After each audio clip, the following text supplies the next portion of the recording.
So, Nick, at this point, as wrapping up the preseason, where is Cam in his development, and what are the areas that you all want to maybe focus on as you prepare for the start of the season? You know, he's really kind of answered every kind of challenge we've put in his way. I would say where we want to see him keep going is, now that we've faced these three different defenses, now that we had our, we faced our defense, and then we played Tampa and Atlanta, and now this, blitz package coming up from Minnesota, and all the things they can do, whether they do them in the preseason or not. It was a great exercise for him to go through kind of all these different versions of a protection plan, and really that's the biggest difference between playing college quarterback and NFL quarterback, is just the variation of defense you can get. So for him, just keep recognizing, keep kind of investing in those things, and really got with the line this morning, and he's kind of doing some stuff in the protection meetings and things like that, and it's really good growth for him, and we just kind of keep giving him these little steps along the way. So we're really happy where he's at. So some of his misses in this last game were high and outside. Yep. Huge connected to his feet when he does it. Is it fair that when he does certain things with his feet, that's where the miss is, and how do you correct that? Yeah, you're always looking for consistency in your footwork. As an old West Coast, you ever listen to Bill Walsh or any of those guys, it's always kind of the feet tell the story of how the quarterback is playing. And so, there's two parts of that. He's gotten away with it a little bit in his career, especially in his college career. Some of those kind of where his feet are kind of off kilter and he can still make those throws. And in the NFL, those are kind of normally picks or tips and overthrows and things like that. So you can really tell with his feet where it goes, and really it's just continuing to build the muscle memory. So, every day out here in the drills, we're just doing, after kind of they get warmed up, we're doing so much progression and timing work where it's first hitch here, second hitch here, third hitch here, so it keeps them on time and keeps the ball really in balance. When they're off kilter, are they generally the same, off kilter the same way, and what is that?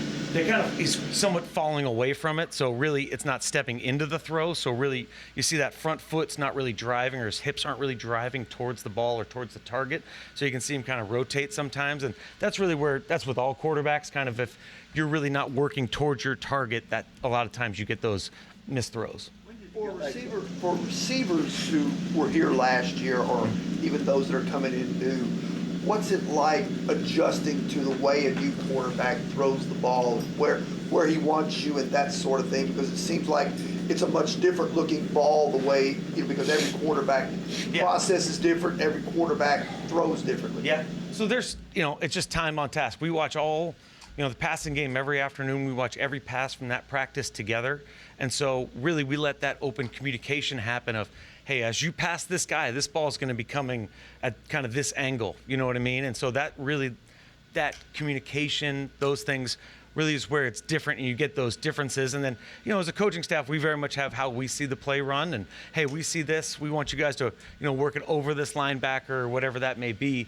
So that's really just kind of I think that open communication between quarterback and between receiver is where all that comes from. How much of a relearn is it for Calvin and Chig and guys like that to go from catching balls from Will and Mason last year to catching balls from Cam this year in terms of? I wouldn't say it's as much of a relearn as it's more of just a subtle adjustment. It's really the same, very similar routes and things like that. It's just kind of that ball may be coming a little faster, or maybe it's coming down the field more, and maybe sometimes, Cam's got a really quick release, so it might be coming out a little quicker. But it's not really this kind of wholesale change, I wouldn't say. What are some things Gunnar has done to be able to kind of keep an upward trek since he's been here? Gunnar's really done a great job from a standpoint of handles everything mentally. Tight end's a really tough position to play because you're so involved in the run game, and you still have all the same, pass responsibilities as a receiver. So he's done a really nice job there. I think go back to the Tampa preseason game was the first time really he got the block live, kind of to the whistle. And you saw down on the goal line, really he had some great blocks, and he got the one for the Pollard touchdown. You really watched him kind of cave in that right side, and he even kind of got buckled a little bit, but his pad level was so good he was able to finish. And I think that's really been, watching from his college tape to now, he's really become, we're asking, I'm not saying Texas, he wasn't physical at Texas, they just didn't ask him to do some of the same things we're asking, and he's really kind of answered the bell of being not just a receiving tight end. He's been really all-encompassing.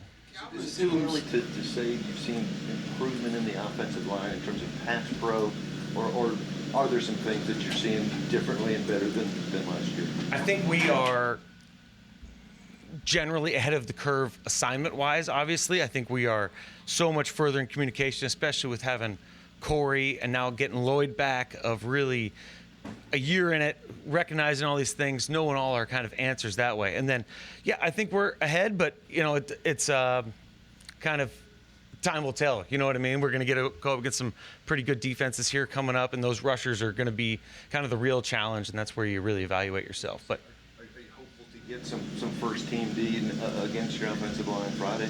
yeah, it doesn't sound like they're playing their guys. If they want to, we certainly would welcome it. It'd be great work for us. They're a great defense. So, they, especially those guys on the edges, Van Ginkel, and they were so productive last year that it would be a great challenge. And, if they want to play them, we'd certainly love to have them out there, but we'll take whoever's out there. It seems to be a little more upbeat this year, like just happier overall. Calvin, Oh, yeah. really, have you noticed that? And just like, what would you attribute that to? Obviously, not speaking for him, but from your Yeah. perspective. I don't know. I thought he was a pretty happy guy last year. I think he's just got more comfort in being here for a second year, same coaches, similar offense. Just kind of, I think as you get somewhere for a while, I think you just become more comfortable, and it feels like he's just kind of really taken a leadership role in the receiver room and in the passing game. And I think that's where, whether it's happiness or just more vocal and kind of those things, I think he's been really good for him. He's been good for all the other people. I think every time you talk to one of these receivers, all they talk about is Calvin's work ethic and how he's taught me this and done that. And that's probably a really cool role for Calvin to be in. He came in as a young guy with Julio Jones and those other guys in Atlanta, and now all of a sudden he's at the point in his career where he gets to kind of impart some of this knowledge. So I think that's where, for him in the meetings, for us, it's been great just to have him be so vocal and involved. Last year, you guys passed the ball 56% of the time, bottom half of the league, and that was trailing in a lot of games as well, being in a lot of pass-heavy situations. What does the ideal version of Brian's offense look like in that regard, and how does Cam change that? I think it's all situational, right? So last year, we had so many problems in pass protection. If you dropped back 60 times in a game, it just wasn't going to end well. So, and we had some matchups in some places, and we had some matchups outside we couldn't win. And so I don't know if there's a magic number that is, but I think it's just to be so balanced that it's not a, hey, they're going to run, pass, first, second, third down kind of deal. And I think we just want to keep teams guessing. I think we want to be able to be as multiple first and second down wise as anybody can. So the ideal version of this offense, you wouldn't call it a pass-heavy offense. I think it all depends on what kind of front you're getting, what kind of coverages you're getting. I think it's more, but I think the base is good play action, really good run game. Those play actions allow your shots, and then a really completion-driven kind of drop back pass game. With the composition of this offensive line, do you think people are underestimating the ability you guys are going to have to run the ball this year? I don't know. I don't know what other people are estimating. Would you call it a strength? What, the run game? To be a strength this year? We hope so. Yeah, we certainly hope so, especially with JC and Zeitler on the right side. That's a pretty strong group. And now you've got, Pete, and then whenever Lloyd comes back, and we feel really good about Corey in there, and Dan's done a nice job on the left side. So I think there's, just more balance through the O-line. And I think then you can kind of not just be a left-handed dominant run team, which we were at times last year. And now you hopefully can kind of run to both sides a little bit and have a little better feel for that. What's your day-to-day like, I guess, with Lloyd, and just trying to gauge from him about his availability, and as you try to prepare for week one? Yeah, he did a nice job yesterday kind of getting in there. I think, 9 months out after, an Achilles. So you can kind of see the conditioning and just kind of getting the burst back. And we're going to see where he's at. I think we'll just keep pushing him and kind of take it day by day. I think there's, when you're coming off a major injury like that, I don't think you can just assume that it's going to be this easy trajectory. There might be, how he doesn't feel good some days and things like that. So we just want to make sure we're smart with him and kind of handling him in the right way to get him for the long haul. Where's Iowa in terms of his consistency? Seems like day to day, you'll have a big day, then you'll have a day where it doesn't quite, measure up. You say Iowa, yeah. Oh, yeah. So he, his effort is off the charts. And, we looked at him the other day and kind of, he's getting so much mileage right now. He's taking a lot of, Calvin missed yesterday, so then he has a bunch of reps yesterday, and he took a ton of reps in those joint practices, and then he's doing a bunch of work on special teams. So really, when you're getting that many reps, there is going to be a little bit of an up and down and kind of like a rookie wall, mentally and assignment wise, he's on it, and then there's those things where you're learning and kind of think coverages he's seen for the first time, or maybe DB techniques he's seen for the first time, and those are adjustments for him, and he kind of takes it to the meeting room and goes right back. But he's been a really consistent guy, and I think we're a guy we'll be able to count on pretty consistently. With the standard that Cam holds himself to, we've all seen kind of perfectionist type characteristics about him. Like, how has that challenged you guys as a coaching staff to sort of try to meet him where he's at? He's goes every day, and he's always got a million questions, and he texts all night, and I really respect that about him. And for us, it's great to have a guy that's just as into it as you are. He's all day. He's kind of, hey, what is this play? Hey, what if we did this versus this coverage? Is this where I want to go with the ball? And the kids these days, they text a lot, so there's a lot of text messages, and it's 9 o'clock, 9:30 at night, and you're sitting there and okay, Cam, go right back, and then you come in at 5 in the morning, and he's got a list of stuff he wants to talk about. And I think it's refreshing, as a coach, to have a guy that really, he does want to be a great player, but he's also understands that it's a process. He's going through each little piece and not just trying to go to the end, and say, I've got it all figured out. Every day is pretty humble about it. First two games, Brian has also talked about how, he's been able to reference what he was doing with Joe and Cincy. He has those old Zooms and whatnot. I guess, how much do you guys maybe look at, rookie quarterbacks who had an impact early, like whether it's Jaden last year, Stroud the year before? Yep. How much can you guys take from those instances and try to apply it to Cam, who's obviously in a different situation? Yeah, we've studied all those offenses. Like we studied Washington. We've studied, what the Bears did last year with Caleb. And, the last couple of years are really what teams have done with rookie quarterbacks. So, Brian's got a bunch of experience with a rookie and building up the Joe Burrow thing. And then it's also taken what they do, kind of some of the things they've mastered and did well, and then maybe sparks an idea or sparks some ways to handle things. And then at the same time, looking at our roster, how can we keep it simple for him? How can we let him play as fast as he can and really start to build as we go? We think the offense week 1 is going to look a lot different from the offense week 17, week 18, of really where he goes and what we find out about him and what we find out about our whole team as we go. Through the first 2 games, Nick, the first team offense has led 1 scoring drive. How important is it for you, just or you guys as a staff, I guess, maybe from a comfortability standpoint, that you guys can actually move the ball down the field, get it in the end zone, heading into the regular season? The first drive against Tampa, right? We had that 3 and out. We ran it well in the first down. The second down, we got man coverage, and we had a really zone play. Didn't think we were going to get that with that group they had on the field. So that, and then we missed on the third down. Second drive, go right down the field, overcome a penalty, which was nice for us because we didn't do that very much last year. We had the holding penalty, and that, to get behind the chains, be 1st and 20, and then go all the way down and score was good. Then you go to last week, first drive, you hit A.O. Manor on the second play, you get an explosive, and then, we jump off sides, we get a hold, and those kind of things. You look at all those correctable mistakes, and but you want to eliminate those. All we talk about is eliminating sins. So I think more of the frustrating part for the first offense last week was, okay, we're doing some stuff here to shoot ourselves in the foot. And then, second drive, we're 3rd and 8. We think we got a good play call, and then we go to 3rd and 13.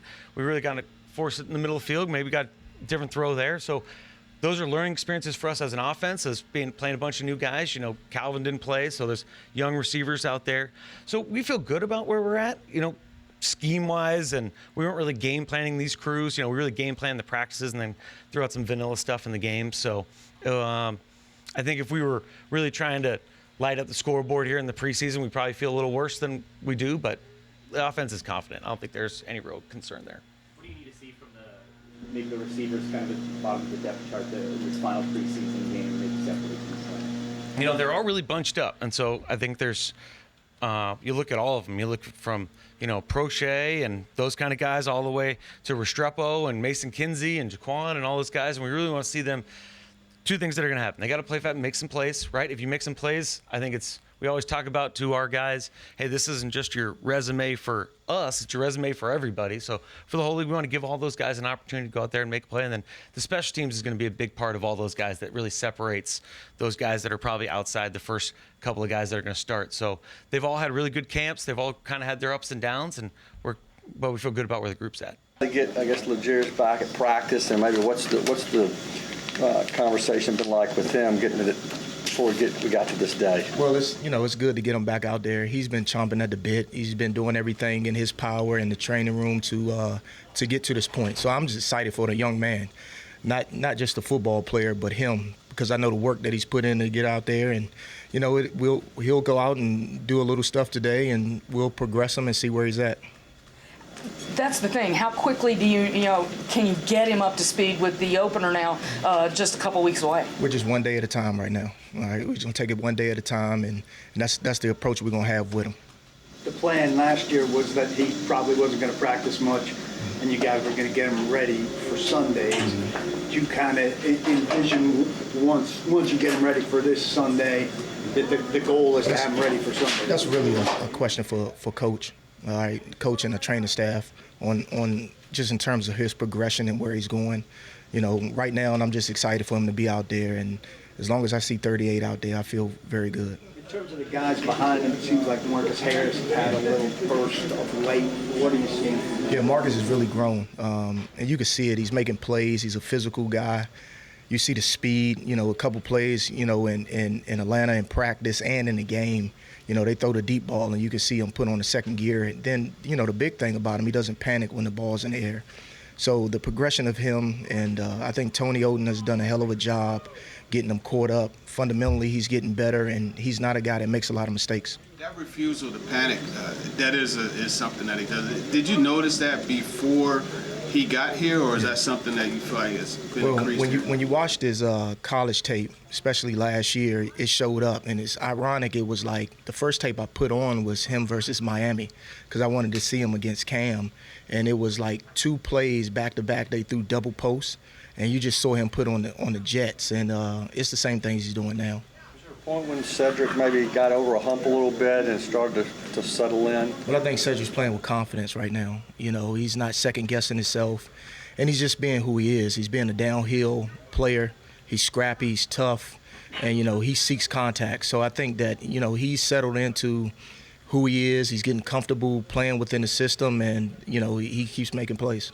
You noticed the game surprised you last year. Played probably a little bit more than you thought he would, Darryl Baker. Yeah, you know what? Coming in last year, we got him, off the waiver wire. At first, it was getting him acclimated to our terminology and technique, but he's playing some sound ball. He's been out there. He's not when he's out there, he's going to challenge. He's going to be where he's supposed to be. So we're very pleased with where he's at right now. Have you noticed it carry a little bit of that momentum into training camp this year? Yeah, I think he's just more comfortable being in the system and being around the fellas. Have you noticed the game start to slow down for Cedric Gray and also James Williams? Yeah, I mean, obviously, you look at Ced last year. Ced didn't play any preseason games. So, the first preseason game for a lot of the young guys, it was big, especially down the stretch. You saw where the young guys came in there, they kind of went haywire a little bit. But all of them, the more you play and the more you do it, you get comfortable.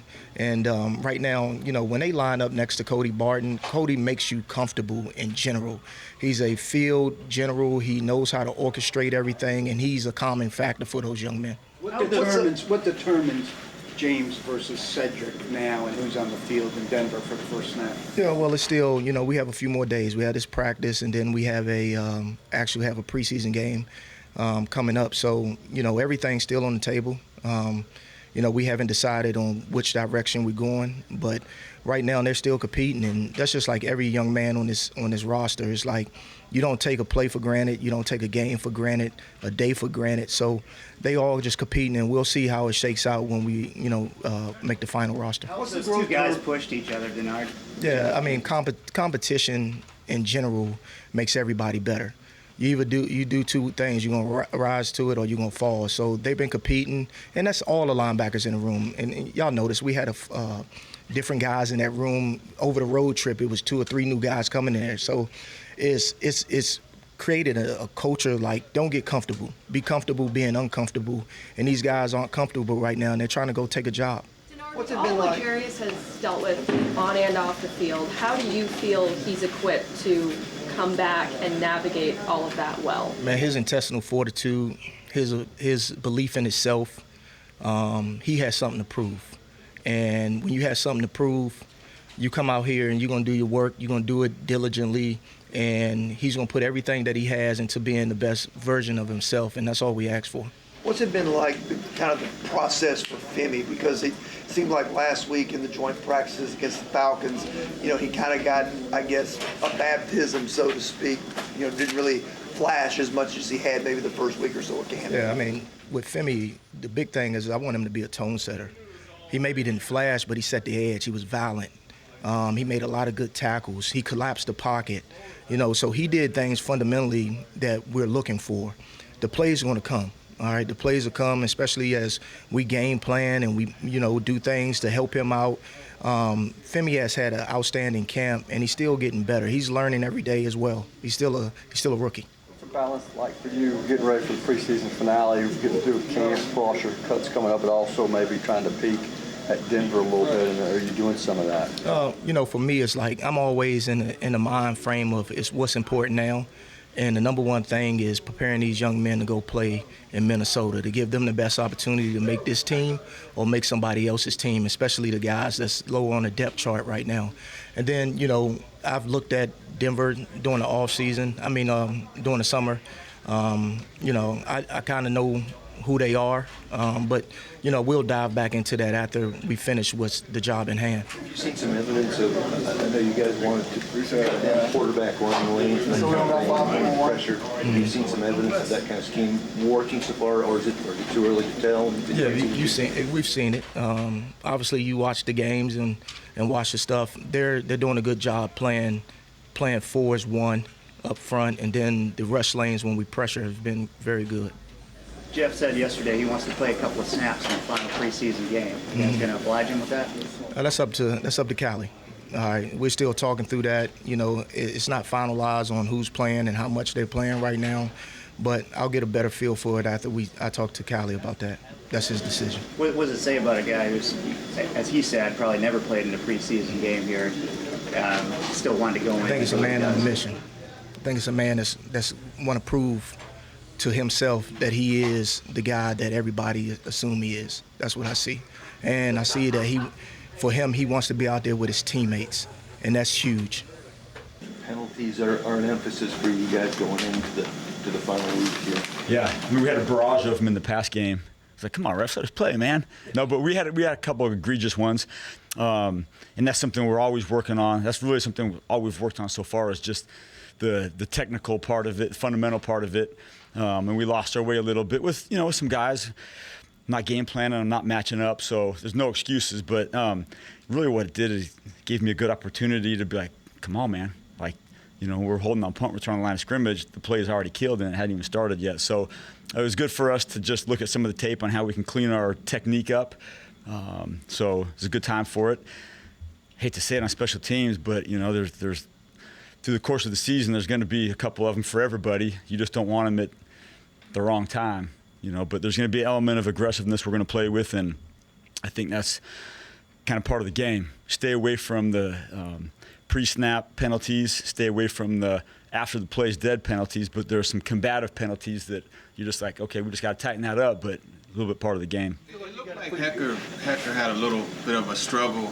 Was it Wednesday in joint practices and then in the game? Yep. Is that something that's concerning to you, and what can you do to make that adjustment with such a veteran?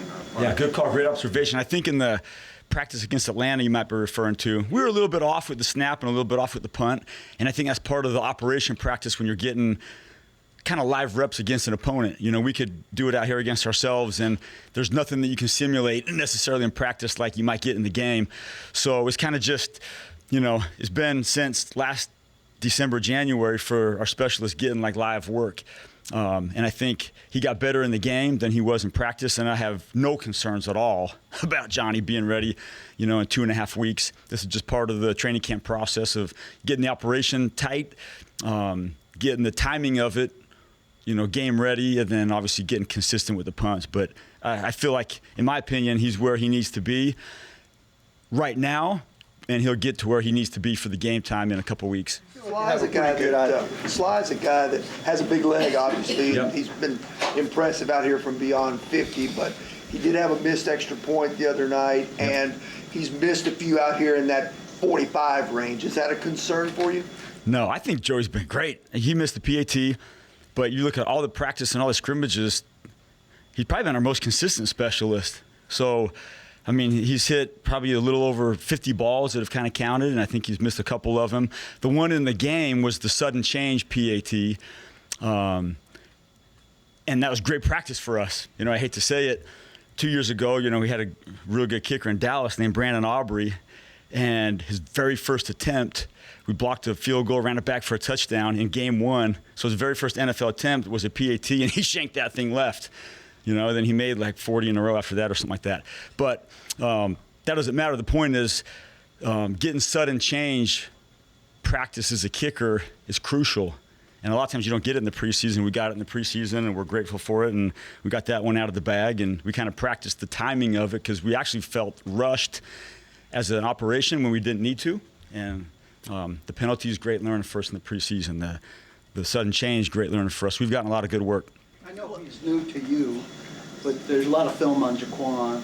I'm wondering what the rationale for him being at the head of the line so often is when Chim maybe is a guy that's going to get a shot there and hasn't had as many reps. Yeah, no, it's a good question. I think I've been really intentional about providing every player an opportunity.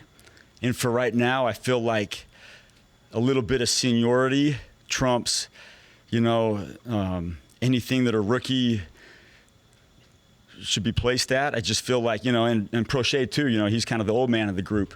And so he's been in there with Quan as far as kind of leading the charge with the first reps. And I feel like the rookies need to be behind those guys at all positions and earn a role that maybe overtakes at any spot potentially. So that's something that I'm mindful of for sure. But I don't want to just put a rookie in there and say, hey, you know, you're running the ones and you really haven't done anything in professional football yet. So we'll kind of see how it all shakes out at all spots. That's kind of how it's been with our special teams right now, is just a little bit of seniority or experience. You get the first crack at it, and the new guys or young guys, you got to fight your way in front of the older guys. Obviously, you're comfortable with Prochet if he's on the roster to return punts for you. But if the numbers work out to where he can't be that seventh receiver and Jaquan's not on the roster either, do you feel like you've seen enough from Chim to week one rely on him to do that job? Probably not yet. You know, we've gotten a lot of work in practice, but pretty limited reps in the game. And I think our returner competition has been great. You know, there's been, for sure, Chim. You know, I was looking forward to Tajay getting some work. Unfortunately, the injury kind of kicked him out for the time being on kick return. Prochet and Quan, even some young guys. You know, we talked about Restrepo. So I'm trying to get everybody opportunities and touches. And there's not a lot of them in the game, so it's kind of like I get one shot. I was like, Coach, man, I got to fair catch it. So I'm trying to balance opportunities for sure. I don't want to go into who I think is going to be the guy because I don't think we're there yet, and that's not my job necessarily right now to project that. But I'm excited to see where it goes. How much will you fight? Obviously, some big decisions coming up next week. How much will you try to make your voice heard on trying to maybe fight for guys that you think can help you? Yeah, I'm a team player for sure. I know special teams is a big part of the game, but I think I've come to also understand that, you know, there's guys I can fight for sure if it fits within the concept of the 53 and the team. But I always feel like, you know, on 53-man roster, there's got to be a couple guys, whether it's, you know, the last inside linebacker, the last tight end, the last running back, the last safety, you know, that I don't feel like I've ever had to fight for guys. I think it's always been great conversations with the head coach and the front office on what roles we see for certain guys, as well as the potential for development. So it's a great question. I don't know if I have a great answer. I don't ever feel like I have to necessarily fight for guys. I think I've always had great conversations about, you know, players' roles and how they fit into the grand scheme of what we're trying to do now and in the future. Just getting back to Jaquan Jackson for a second. It looked like he maybe had a couple issues on return. I know he slipped on the punt return, and I think he kind of bobbled that kick return backwards in the end zone. What is his confidence level right now, and I guess what is your confidence level in Jaquan? Yeah, I think, you know, with Jaquan, we referenced maybe, you know, last year where there were some ball security issues. You know, one muff against Houston. But I think his confidence has been great. I think he's really focused on the ball security part. The sliding kind of fair catch was a great catch. I mean, that was a traffic fair catch on a short ball. It's a fantastic feel because if you get away from it, it's going to bounce and potentially hit one of our guys. So you got to make some tough catches. The one on the kickoff was a great kick right down the middle. There was a little bit of you call we had made, and there was a little bit of, I guess, a muff, you would say, but the poise to down it in the end zone and take our poison right there was fine. So I've been impressed with his ball security, his ball catching, and his decision making, and that's a big part of it. But he's also, he's still a rookie, in theory, I guess, for 3 more games. So there's a lot of growing pains for sure, but I'm proud of him. The whole group, I'm new here, so I'm very proud of how eager they are and how willing to learn all these guys are, and we got a long way to go in a short amount of time still. But I'm looking forward to the challenge, and however the team gets cut, I think we're going to have an opportunity to produce well for the team. I think we'll have a great practice squad that I'm going to dive into, and I told him yesterday, coach the practice squad guys as hard as I coach the Sunday guys.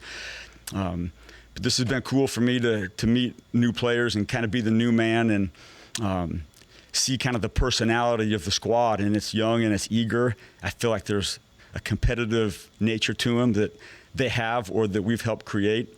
And I hope people sleep on us. How confident are you, Bones, in just the punt coverage consistency with that? I'm sorry? Sorry, how confident are you with the consistency of the punt coverage so far? I think in the preseason games we've been good. The scrimmages we've been fine. The way we cover punts takes a lot of practice. I can't really delve into how we do it, but there's a huge element of chemistry to our punt cover, and it's hard, honestly, to build a little bit of chemistry in preseason because you got so many different bodies in there, and you don't exactly know who the punt team is going to be. So once we get that cut and we know who our starting punt team is, we got major work to do on the chemistry part of punt cover. I think they're starting to get it. The way we do it, I love it, and it's just one way. But I'd love to get a chalkboard up here and spend about 20 minutes on how we cover punts. We don't have time for that, but it is very, very much chemistry driven on how we cover punts, and it's going to take time. But when we get really good at it, we'll be really, really good at it. Maybe once the season starts, we can do it. Yeah, 2.5 weeks is when we got to be really good at it. Real quick, Coach, Yep. I'm curious why you decide to be so hands-on. I saw you physically throwing the ball to replicate the way it's going to come into the returners in a drill. Why are you the one throwing the ball, and how does that help you, if at all? Yeah, I like to play too. I'm 51, but I want to still play football. But I think I have an idea of what a ball looks like, whether it's bouncing on the ground or coming in on a punt or coming in hot on a kickoff. I like to be part of the action. I like to give them as close to reality as far as what they might see. But a big part of it is I want to play too. I want to get out there and throw it around. And pregame warm-ups, we go through a routine where I kind of punch at the football. And so it's all about the ball, as Coach Callie says. And I try to subscribe to that and get these guys, fielding or catching what might be really coming at them. And I think I can kind of, give it to them what it's going to be, whether it's off my foot or off my hand. Thank you.